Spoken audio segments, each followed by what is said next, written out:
바울의 간증 두 번째입니다. 우리 다시 한번 이 간증의 시작이 어디서부터 되는지 한번 볼 거예요. 10절을 한번 보세요.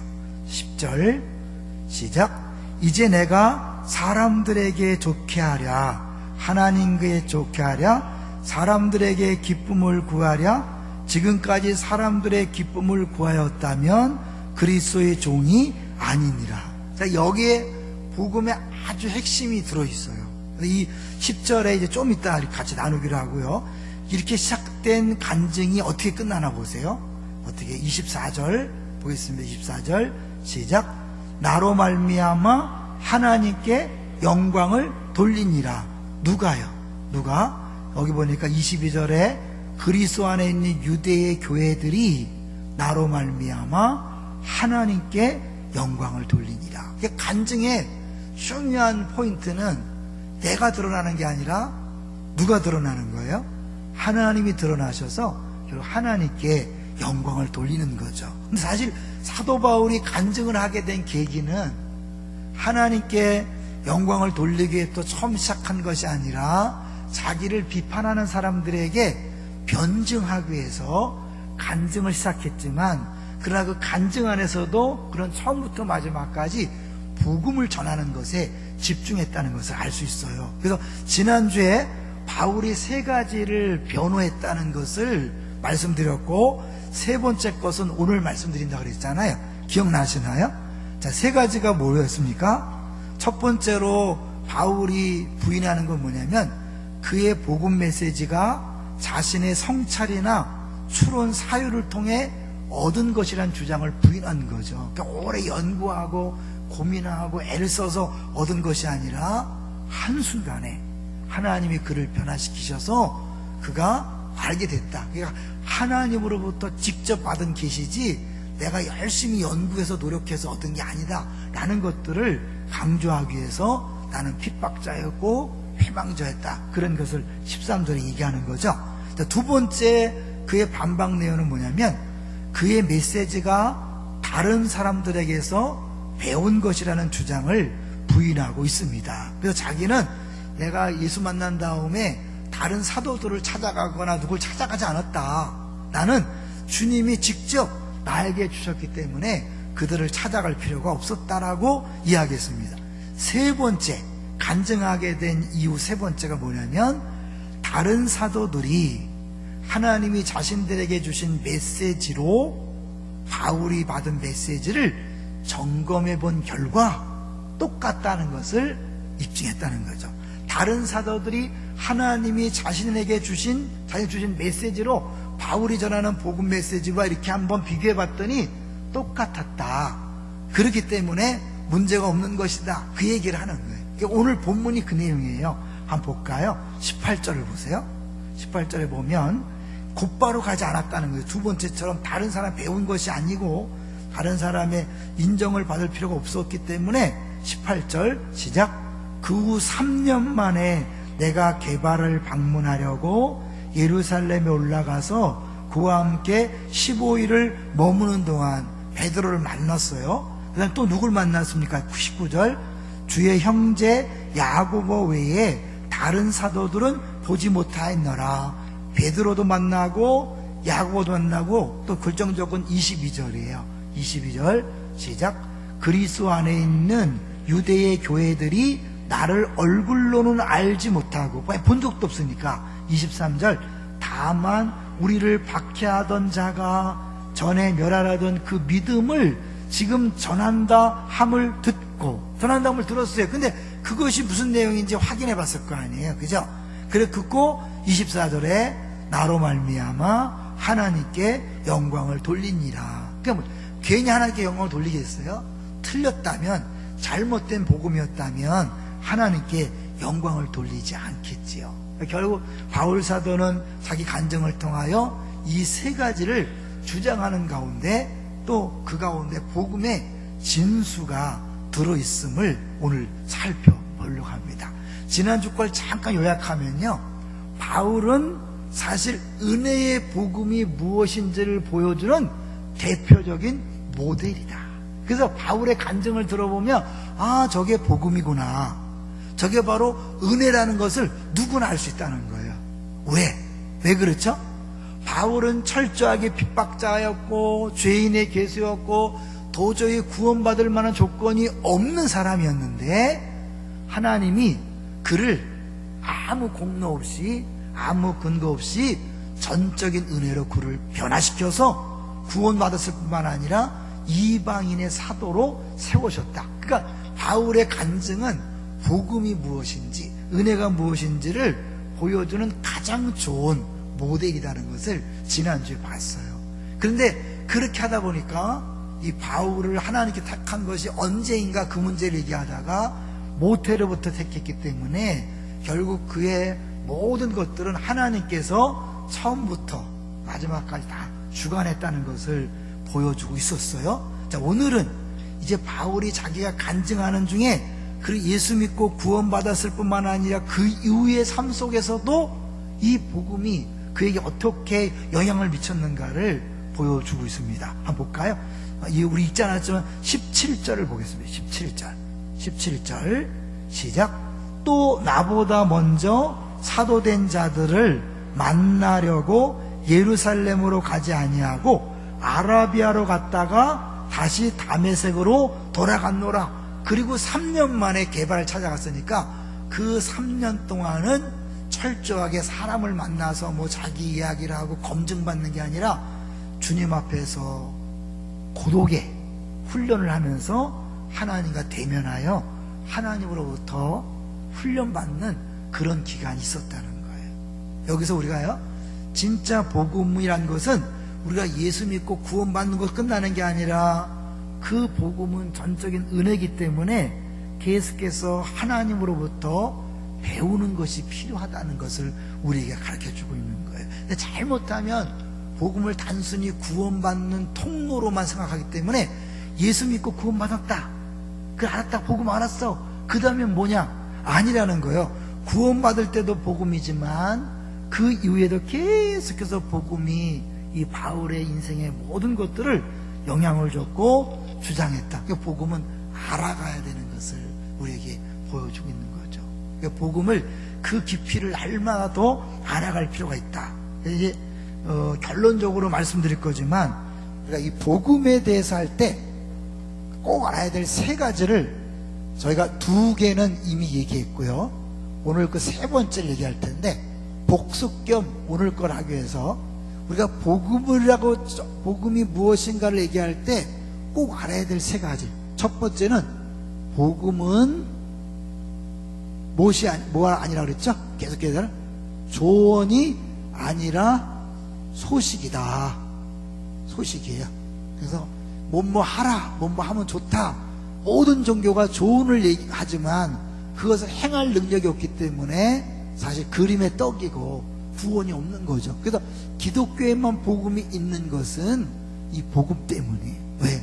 기독교는 뭐뭐 해라가 아니라 우리가 할 수 없는 그것을 예수님이 이 땅에 오셔서 대신 행하셨다. 믿기만 하면 구원을 받는다. 이 부분을 경험하게 하셔야 돼요. 두 번째, 이렇게 있지만 복음은 하나님이 내가 생각했던 것보다 더 크신 분이라는 것. 이 크신 분에는 사랑이 크시고 은혜가 크신 것을 날마다 더 알아가고 동시에 나는 내가 생각했던 것보다 더 큰 죄인임을 알아가는 거죠. 그래서 우리 그림을 기록해 봤잖아요. 이렇게 해서 하나님을 점점 더 알아가는 거죠. 나를 점점 더 알아가면서 이 사이에 십자가의 은혜가 점점 더 커지는 거죠. 그러니까 복음이 단순히 예수 믿고 구원받는 것으로 끝이 아니라 계속해서 하나님이 어떤 분인가를 알아가고 내가 어떤 사람인가를 알아가면서 그 안에 이 복음의 은혜가 얼마나 큰 거를 알아가는 것이 복음이다. 세 번째, 이제 오늘 볼 건데요. 10절, 오늘 보면 10절에 나오는 것처럼 하나님을 뭐 하는 거죠?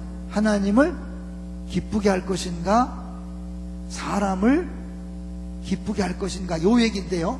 결론적으로 뭐냐면 순종에 대한 부분이에요. 순종에 대한 부분.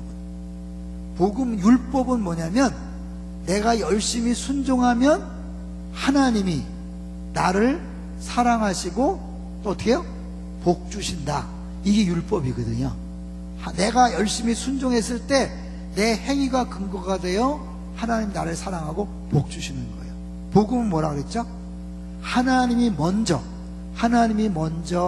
나를 사랑하시고 나를 복 주셨기 때문에 내가 순종하는 거예요. 이 차이를 아셔야 돼요. 똑같이 순종은 강조하는 거예요. 성경은 처음부터 마지막까지 순종을 강조해요. 복음을 또 잘못하는 분들은 순종이라고 얘기하면 행위를 얘기한다고 가짜 복음이라고 얘기해요. 복음을 A밖에 모르는 거예요.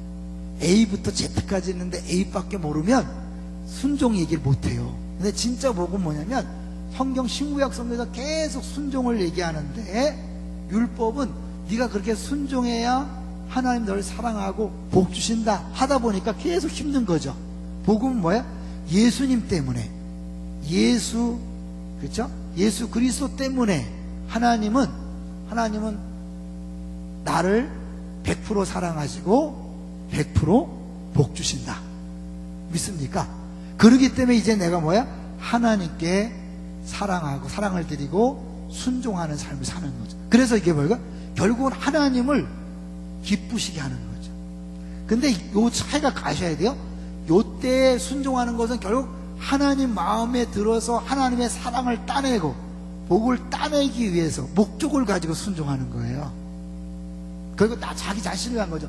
내가 사랑받기 위해서, 내가 복받기 위해서 순종하는 게 율법이라면 복음 안의 순종은 뭐냐면 이미 다 받았기 때문에 나를 사랑하시는 그 하나님을 기쁘시게 하려는 그 동기로. 그러니까 이거 뭐예요? 이거는 결국 나를 위한 것이고 이건 누구를 위한 거예요?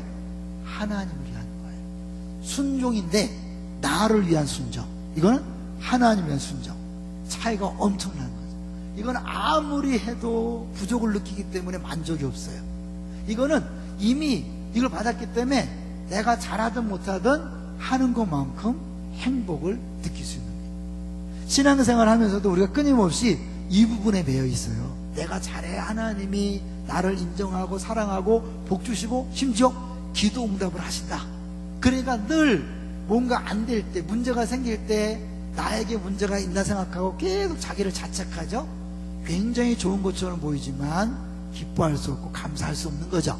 그런데 하나님이 나를, 예수님이 100% 순종했기 때문에 하나님, 예수님 때문에 나를 사랑하고 복 주신다. 이미 여기서 끝난 거예요. 그런데 이제 그러니까 이제는 뭐예요? 그 하나님의 사랑에 감사에 감격해서 하나님을 기쁘시게 하는, 나를 위한 게 아니에요. 하나님을 위하여 사랑하는 거예요. 이거를 이제 틴켈 목사님이 이런 비유를 들었어요. 비유를 듣는 게 여러분 쉽겠죠.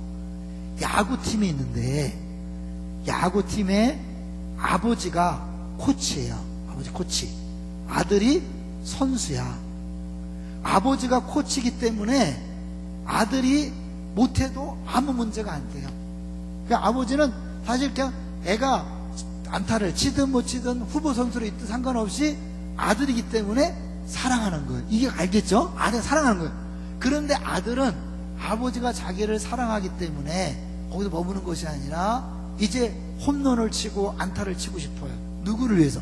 자기 영광이 아니라 아버지, 나를 사랑하고 기뻐하는 그 아버지를 더 기쁘시기 위해서 하는 거예요. 내가 만약 나를 위해서 순종하고 애를 쓰면요, 잘할 때는 이야 신난다 하지만 못하면 어떻게 해요? 음메 기죽어 갖고 막 힘이 빠져요.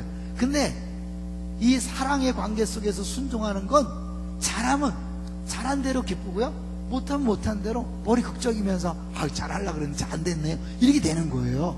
이 자유함을 아세요? 근데 많은 분들이 복음에 대해서 들었다고 하면서도 이 부분에 자꾸 옛날을 돌아가요. 자꾸 그래 내가 뭔가 기도가 안 되면 뭔가 내가 성경을 하루 읽다가 빼먹어서 그런가? 그런 거 아니에요. 여러분, 그거 상관없이 하나님은 우리를 사랑하시고 혹시 누구 때문에? 예수님 때문에. 또 기억나죠? 하나님께서 세례받은 예수님한테 어떻게 했어요? 이는 내 사랑하는 아들이요 내 기뻐하는 자라. 근데 그 사랑하는 아들이 기뻐하는 자가 이제 뭐예요? 나와 어떻게 예수님이 연합이 됐잖아요. 내 안에 오셨잖아요. 그러니까 하나님은 예수님을 보고 내가 무슨 짓 상관없이 뭐야? 나를 사랑한다 하시고 기뻐한다고 말씀하시는 거예요. 믿습니까? 그러니까 하나님이 늘 나를 사랑의 눈으로, 사랑의 귀로 보시고 듣고 있다는 사실, 그것이 늘 마음속에 편안함으로 오는 거예요. 든든함인 거예요. 그냥 뭐야? 너무 좋으니까 야, 내가 우리 하나님을 위해서 뭐라도 해야겠다. 뭘 따내는 게 아니에요. 옛날엔 따내기 위해서, 모든 종교가 따내기 위해서, 사랑받기 위해서, 복받기 위해서, 잘되기 위해서, 나를 위한 거라면 이제 나를 위한 게 필요 없어요. 왜? 나를 100% 사랑하시고 100% 쓰니까 나를 위해 삶이 필요 없는 거예요. 이제는 뭐예요? 전적으로 하나님을 위하여. 이것이 이웃에게 이제 사랑으로 가면 어떻게 되는지 아시죠? 나를 위한 사랑은요, 하다 보면 지쳐요. 내가 전도하다 지치는 이유가 뭔지 아세요? 하나님을 기쁘시게 하는 전도가 아니라 뭐예요? 나도 모르게 나를 위한 전도예요. 내가 전도해서 저 사람이 돌아오는 기쁨을 맛보고 싶은 거예요. 내가 열매를 맛보고 싶은 게 있으니까 하다가 안 되면 지치는 거예요. 100% 나를 위한 거죠. 하나님 위한 사랑이라는 건 뭐예요? 그 사람이 어떻게 반응하든, 어떻게 결과가 나타나든, 열매가 있든 없든 아무 상관이 있다 없다? 없어요. 왜? 나를 위한 게 아니니까. 그러니까 결국 여러분이 내가 어떠한 반응을 보이는가, 어떠한 그 느낌이 있는가, 어떠한 기분이 되는가가 나를 위한 것인지 하나님을 위한 것인지를 분별할 수 있는 증거예요. 가정생활이나 직장생활이나 사업하는 거나 교회에서 기도하는 거나 전도하는 거나 봉사하는 거나 하고 나서 뭔가 찝찝하고 불안하고 뭔가 마음에 들지 않고 실망하고 좌절한다는 것은 그 깊은 동기가 누구예요? 나를 위한 거예요. 이 진정한 사랑이 아닌 거죠. 그래서 진정한 사랑은 나를 위한 게 아니니까 상대방이 사랑에 보답하든, 사랑으로 변화되든 안 변화되든, 사랑이 때문에 어떤 결과가 있든 없든 간에 뭐야? 그 자체가 하나님을 사랑해서 했기 때문에 그 자체를 기뻐하는 거예요. 내가 전도한 자체가 기쁘고, 복음 전한 게 자체가 기쁘고, 기도한 자체가 기쁘고, 또 뭐예요? 봉사한 자체가 기쁘고. 할렐루야. 이런 기분 맛보셨나요? 근데 우리가 이걸 자꾸, 그래서 여기에 한 번에 되는 게 아니라 끊임없이 배워가야 돼. 그래서 예수님의 제자가 된다는 건 뭐예요? 제자라는 것은 한마디로 뭐예요? 배우는 사람이잖아요. 언제까지 배우는 사람일까요? 죽을 때까지. 우리 안에 옛사람의 습성이 가득해요. 세상에 찌든 옛사람이 가득한 것은 날마다 벗어버리고 새 사람을 입는 거죠. 한 번에 되는 게 아니에요. 계속해서 우리는 성령으로 거듭났지만 아기에 불과해요. 아기가 자라나면서 끊임없이 내 안에 나 중심의 모든, 심지어 기도, 나 중심의 예배, 나 중심의 찬송, 나 중심의 모든 것, 그래서 내가 나를 기쁘게 하고 영광받기 원하는 그런 것들이 끊임없이 스물스물 올라와요. 그런 것들을 자꾸 찾아내서 어떻게 해요? 자꾸 십자가에 못 박고 하나님 나라의 예수님의 모습을 계속 내가 본받는 거죠. 근데 다 엄밀히 말하면 뭐야?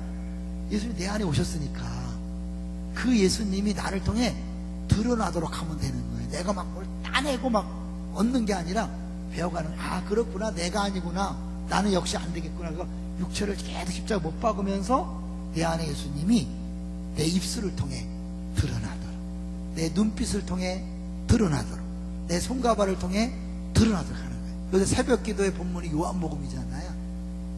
세례 요한은 빛에 대하여 증언하러 온 자여 빛이 아니라 그랬어요. 우리는 어떨까요? 우리도 물론 빛에 대해 증언하는 자지만 더 나아가서 우리는 빛이에요. 너희는 세상의 빛이라고 그랬잖아요. 믿습니까? 우리가 빛이 되는 이유는 뭐예요?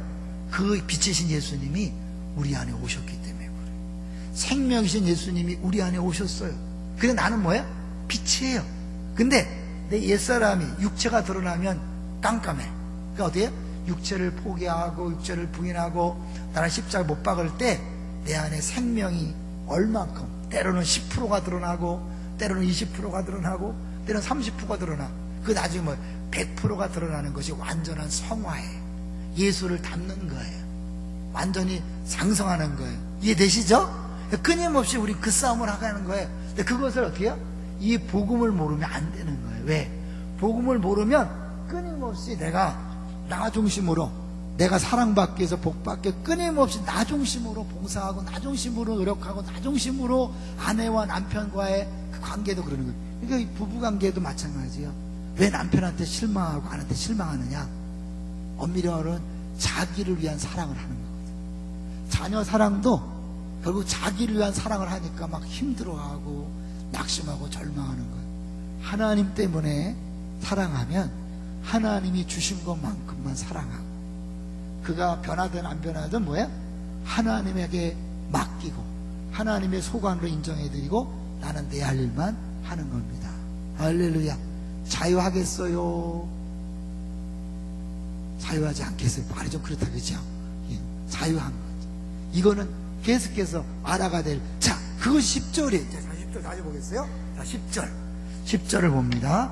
1장 10절에 결국 바울이 반증을 시작하면서 왜 10절을 이야기했는지를 보여주고 있는 거예요. 자, 10절 읽어볼까요? 시작. 이제 내가 사람들에게 좋게 하랴, 하나님께 좋게 하랴, 사람들에게 기쁨을 구하랴. 내가 지금까지 사람들의 기쁨을 구하였다면 그리스도의 종이 아니니라. 하나님을 기쁘시게 하는 사람이기 때문에 그리스도의 종이 될 수 있는 거죠. 네? 전전히 나를 위한 삶이 아니라 예수를 위한 삶, 그리스도의 삶이 되니까 그리스도의 종으로의 삶을 살 수 있는 거예요. 근데 우리는 끊임없이 어떻게 해요? 사람 눈치를 보게 돼 있어요. 사람의 인정과 평가에 예민하게 돼 있어요. 그래서 어떻게 하든지 사람들이 좋게 평가하는 쪽으로 나도 모르게 어떻게 해요? 가는 거죠. 보통 사람은 그럴 수밖에 없어요. 그런데 이 복음을 아는 사람은 어떻게 해요? 하나님이 나를 100% 사랑하시고 나를 기뻐하신다는 그게 딱 담대함이 있으니까 사람들이 뭐라고 하도 상관없이 내 길을 갈 수 있는 거예요. 할 말을 할 수 있는 거예요. 만약에 사람들을 기쁘게 한다면 바울은 저주를 받으라 이런 말 못했을 거예요. 그죠? 그 앞에 뭐 어떻게 해요? 다른 복음을 전하면 저주를 받는다고 막 계속 얘기했잖아요. 사람들의 마음을 붙잡으려면 그런 말 못하는 거죠. 센 말 못하는 거죠. 근데 어떻게 해요? 하나님을 기쁘시게 하는, 자기가 그리스도의 종이라고 생각하니까 어떻게 해요? 자기가 할 말을 하는 거다. 내가 사람 눈치 보고 적당선에서 하는 게 아니라, 왜냐면 이 바울을 비판하는 사람들이 뭐라고 했냐면 저 인간은 가능한 많은 사람들을 지가 전도했다고 하기 위해서 사람들에게 짐을 덜어주기 위해서 율법을 안 지켜도 된다고 그렇게 거짓을 전했다. 말 되죠? 바울이 지가 많은 사람을 전도하기 위해서 사람들에게 걸림돌이 될 만한 율법을 행하지 않아도 된다고 그렇게 했다는 거예요. 맞아요? 틀려요? 아니라는 거죠. 자기는 그것이 진짜 복음이기 때문에 그렇게 전한 것이지 사람들에게 좋게 보이려고 한 게 아니라는 것을 이야기하는 거예요.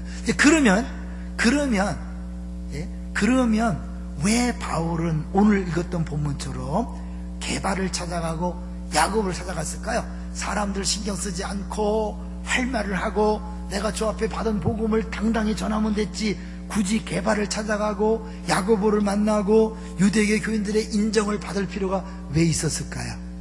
중요한 거예요. 나는 당당하고 꿀리는 게 없지만 복음을 아는 사람은 공동체를 소중히 여길 수 있어야 돼요.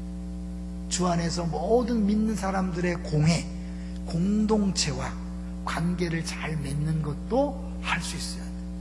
나는 주님이 알아주면 된다, 주님이 나를 인정하기 때문에 나는 하고 싶은 대로 한다. 아니, 복음을 모르는 거죠.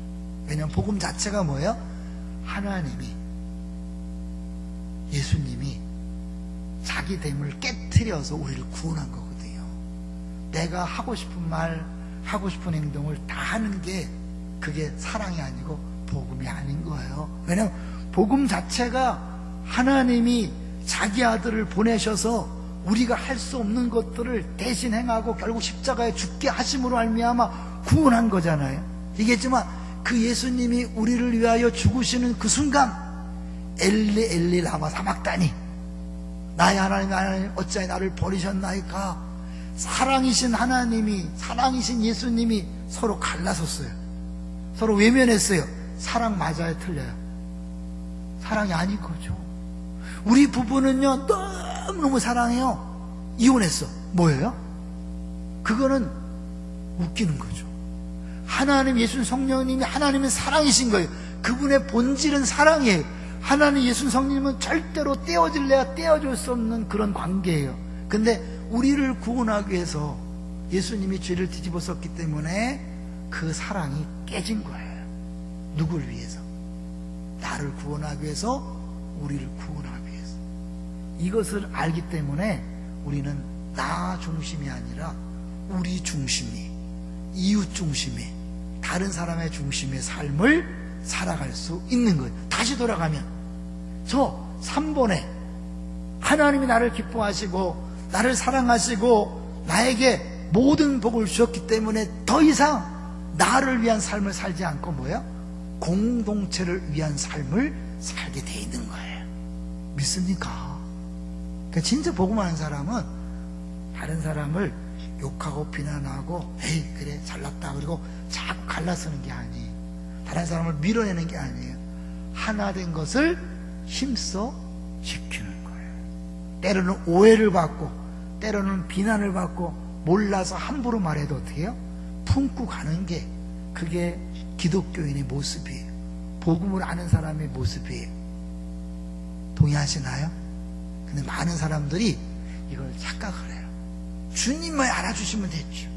주님이면 다 되죠. 네, 맞습니다. 당당하셔야 돼요. 주님이 알아주기 때문에 사람들이 뭐라고 평가해도 두려워하지 마세요.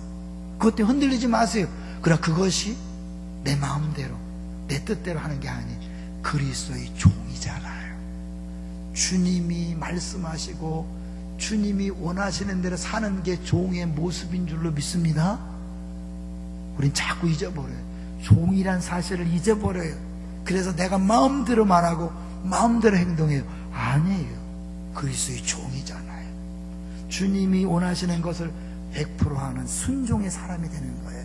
근데 그 순종이 아직 나를 위해서, 사랑을 따내기 위해서, 복받기 위해서, 우리 자녀가 잘 되기 위해서, 사업이 잘 되기 위해서 순종하는 게 아니라 이미 다 받았기 때문에 너무 감사해서 기뻐해서 하나님을 기쁘시게 하기 위해, 전적으로 하나님을 기쁘시게 하기 위해서 하나님 앞에 예배하고 봉사하고 섬기고 살아가는 거예요. 그러다 보니까 어떻게 해요? 주신 공동체 사실을 알아주지 않았죠. 저 인간은 핍박자였는데 회방자였는데 믿을 수 있나? 언제 또 돌변할지 모르지. 막 이렇게 이상한 눈으로 바라보는 그들을 찾아가서 그들에게 함께 이야기를 나누면서 자기 검증을 받는 거죠. 받을 필요도 없지만 검증을 받아서 얘기하는, 이들에게 다 얘기하고 같이 나눴다. 근데 그들이 한 24절에 나로 말미암아 하나님께 영광을 돌렸다. 왜? 내가 전한 복음이 틀린 게 아니라는 것을 보여주고 동시에 뭐예요? 나는 전적으로 내가 아니라 하나님을 높이기 때문에 그들이 나로 말미암아 나를, 내 간증을 통해서 나를 높이고 나를 우러러보고 야 바울 대단한 사람이야 그렇게 한 것이 아니라 나로 말미암아 하나님께 영광을, 이게 간증의 유익인 거죠. 자칫 잘못하면 간증의 무용론을 얘기하는 분이 있어요. 나 참 너무 모르는 분들이 너무 큰 소리 쳐서 참 안타까워요. 간증이 뭐 필요하냐? 복음이면 다고 말씀이면 다지. 그런데요, 하나님이 우리에게 복음을 줄 때는 그 복음이 우리의 모든 것을 변화시키는 거예요. 믿습니까? 그렇다면 우리의 인생 모든 걸 변화시켰기 때문에 그 안에는 간증이 포함될 수밖에 없어요. 동의하시나요? 그래서 그 간증을 통하여 하나님이 우리 삶 전체를 변화시킨 것을 보면서 와, 저게 은혜구나, 저게 복음이구나, 하나님은 저런 분이구나, 그리고 박수치면서 나를 바라보는 게 아니라 하나님께 영광을 돌리는 거예요. 제발 편협한 사고를 하지 마세요. 복음을 알면요 넓은 사람이 되는 거예요. 모든 사람을 품을 수 있어야 돼요. 왜냐면 사실 이 복음이 어떻게 해요? 어떤 사람은 지적으로 잘 이해가 되는 사람이 있어요. 어떤 사람은 어떻게 해요? 정적으로 다가와야 이해가 되는 사람이 있어요. 그건 문화의 차이일 수 있고 사람의 그런 특징의 차이가 있는 거예요. 다 똑같지 않아요. 그렇기 때문에 어떤 사람에게는 간증이 들어가지 않으면 이해가 안 되는 사람이 있어요. 그러니까 그런 사람에게는 간증이 필요한 거예요. 이해되시죠? 어떤 사람은 아우 나는 그 필요 없는데 아이 괜찮아요. 필요 없는 사람도 있어요. 그러나 그렇게 하지 않으면 안 되는 사람도 있기 때문에 바울은 어떻게 해요? 처음에 시작한 동기는 결국 자기를 변호하고 변종하기 위한 거지만 그 간증 속에 복음의 핵심 진수를 집어넣음으로 말미암아 결론은 뭐예요? 나로 말미암아 하나님께 영광을 돌리는 거예요. 나로 말미암아 하나님께 영광이 돌리는 삶, 그것이 복음 중심적인 삶이에요. 자, 그러면요, 잘 생각해야 돼. 내가 말하고 행동하는 것이 하나님의 그 무한하시고 크신 사랑을 드러냅니까? 아니면 내가 말하고 행동하는 것이 하나님을 좁은 분으로, 하나님을 편협적인 분으로, 하나님을 지역적인 분으로 만들어 버립니까? 잘 생각하셔야 돼요. 내가 막 하나님 말씀을 강조하고 복음을 강조하고 은혜를 강조하고 성령을 강조하면서 편협하게 말하고 행동하고 사람을 판단한다는 건 뭐예요? 하나님을 좁은 분으로 만드는 거예요. 내 수준으로 이렇게 축소시키는 거예요. 하나님 영광이 될까요? 아니요. 그래서 진짜 복음하는 사람은 넓게 큰 울타리를 칠 수 있어야 돼요. 큰 울타리. 잘못하는 사람에 대하여 기다려주는 거죠. 참고. 왜? 내가 은혜로 복음을 깨달았기 때문에 내가 잘나서 깨달은 게 아니잖아요. 주님이 깨닫게 하셨잖아요. 은혜잖아요. 그럼 어디? 못 깨달은 사람은 어떻게 해요? 아직 은혜가 임하지 않은 거니까 그 사람 문제가 아닌 거예요. 어떻게 보면 주님께서 아직 깨닫지 못하게 하셨고 주님께서 아직 풀어주지 않았기 때문에 모르는 거예요. 기다려줘야죠. 품고 가야죠. 그래서 모든 사람이 하나 된 것을 힘써 지키는 것, 그것이 복음을 아는 사람의 모습이고, 그렇게 살 때 나로 말미암아 하나님께 영광을, 누가?